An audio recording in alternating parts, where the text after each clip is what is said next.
सावन का महीना भगवान शंकर को बहुत पसंद है, क्योंकि यही वह महीना है जब भगवान भोलेनाथ अपनी ससुराल कैलाश पर्वत पर पहली बार स्वर्गलोक से पृथ्वी पर आए थे। यही वह महीना है जब भगवान ने समुद्र मंथन में निकले विष का पान किया था। यही वह पावन महीना है जब हजारों लाखों श्रद्धालु कांवर यात्रा करते हैं। भगवान शिव से जुड़ी ऐसी ही अनेकानेक कथाओं और रोचक तथ्यों को जानने के लिए हम निकल पड़े हैं भगवान के शिवालयों में, अनगिनत शिवालयों में, जहां स्वयं भगवान शंकर का वास है। आज हम चलते हैं मनकामेश्वर मंदिर, जिसकी स्थापना भगवान शिव ने स्वयं अपने हाथों से की है। यह मंदिर आगरा शहर के बीचों बीच रावतपाड़ा क्षेत्र में स्थित है। मंदिर के पास की तंग गलियां आपको बनारस और वृंदावन की याद दिलाएंगी। इन तंग गलियों में आपको बहुत सारे मिठाइयाँ, पोशाकें, प्रसाद, सभी वस्तुएं आसानी से मिल जाती हैं। इन गलियों को पार करके ही आप पहुँचेंगे उस परम पवित्र पावन मंदिर जिसका नाम है मनकामेश्वर। इस मंदिर की एक खासियत है कि इसके द्वार पर पहुंचते ही आपको भगवान के दर्शन बाहर से ही हो जाते हैं, पर मुख्य द्वार से कुछ सीढ़ियां नीचे उतरने के बाद आप पहुंचते हैं भगवान के गर्भगृह, जहां स्वयं भगवान भोलेनाथ का आत्मलिंग विराजमान है। इस प्राचीन लिंग को भगवान शिव के स्वरूप वाले सुंदर चांदी के आवरण से सुशोभित किया गया है। शास्त्रों में कहा गया है कि भगवान का जो वर्ण है वो गौर वर्ण है। कर्पूर गौरम करुणावतारम, कपूर के समान धवल और गोरे रंग के भगवान शिव हैं। तो जो ये चांदी का आवरण है उनके गौर वर्ण को दर्शाता है। ऐतिहासिक दृष्टि से भगवान शिव का कोई अंत और आरंभ तो नहीं है, फिर भी इस मंदिर को अगर इतिहास की झरोखों से झांक कर देखें तो पता चलता है कि यह बहुत प्राचीन है। 1980 में मंदिर के तत्कालीन महंत ने पुरातत्वविद डॉक्टर वकाऊ सिद्दीकी को बुलाकर इस शिवलिंग की प्राचीनता का परीक्षण कराया।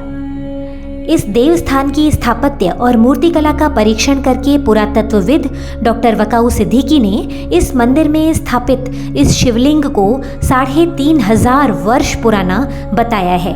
पुराणों में इस शिवलिंग के निर्माण के पीछे यह कथा बताई जाती है कि जब भगवान कृष्ण मन ने मथुरा में जन्म लिया तो भगवान शंकर उनके बाल स्वरूप के दर्शन को लालायित हो उठे। बाल कृष्ण के दर्शन की इच्छा से भगवान कैलाश से गोकुल पहुँचे और माता यशोदा से उन्हें अपनी गोद में खिलाने का आग्रह करने लगे। माता यशोदा उनके जटा भस्मधारी रूप को देखकर डर गईं और उन्होंने उनके इस आग्रह को मना कर दिया। दुखी होकर भगवान शिव वहां से चले गए और एक बरगद के नीचे बैठकर ध्यान मग्न हो गए। जब बालक कृष्ण को पता चला कि भगवान शिव उससे मिलने आए हैं तो उन्होंने रो रो कर पूरे गोकुल धाम को अपने सर पर उठा लिया। आखिरकार जब पता चला तो भगवान शिव से क्षमा मांगकर भगवान कृष्ण को उन्हें गोदी में खिलाने दिया। इससे भगवान शिव बहुत प्रसन्न हुए और गोकुल से कैलाश लौटते वक्त आगरा में इस स्थान पर रुके और यहाँ उन्होंने अपने हाथों से इस लिंग का निर्माण किया। स्वयं भगवान शिव की मनोकामना पूर्ण होने पर उन्हीं के हाथों से बनाया गया यह चमत्कारी लिंग मनकामेश्वर के नाम से प्रसिद्ध हुआ। इस मंदिर में पूरा दिन भक्तों का तांता लगा रहता है। सुबह मंगला आरती से लेकर रात की शयन आरती तक भक्तों की भीड़ यहाँ रहती है। शिवलिंग के बाईं तरफ 11 घी से जलाए गए अखंड दीप दिन और रात 24 घंटे हर दिन हर पल यहाँ जलते रहते हैं।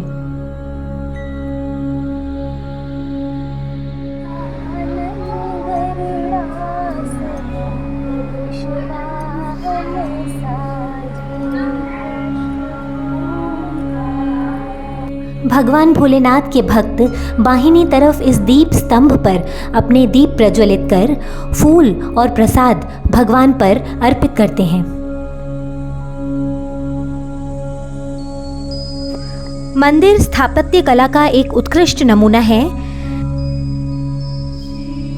मंदिर की दीवारों और खंभों पर उकेरी गई कला बहुत ही सुंदर होने के साथ ही साथ प्राचीन भी है।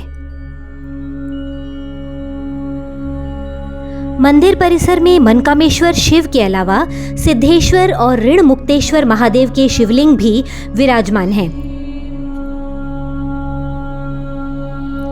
सीढ़ियों द्वारा ऊपर जाने पर आपको बहुत सारी मूर्तियां, सबसे पहले मां जगदम्बिका की मूर्ति आपको मिलेगी जो बहुत ही मनोहर है। जैसे जैसे समय बीतता गया, मंदिर में कई देवी देवताओं की मूर्तियों को समय समय पर स्थापित किया जाता रहा। ये सभी मूर्तियां अलौकिक और चमत्कारी हैं।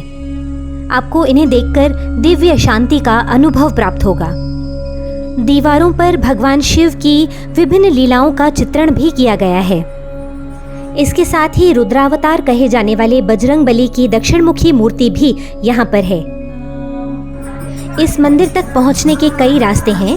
यदि आप शहर के बाहर से आ रहे हैं तो आगरा फोर्ट रेलवे स्टेशन पर उतरकर पैदल या ऑटो से मंदिर आसानी से पहुँच सकते हैं।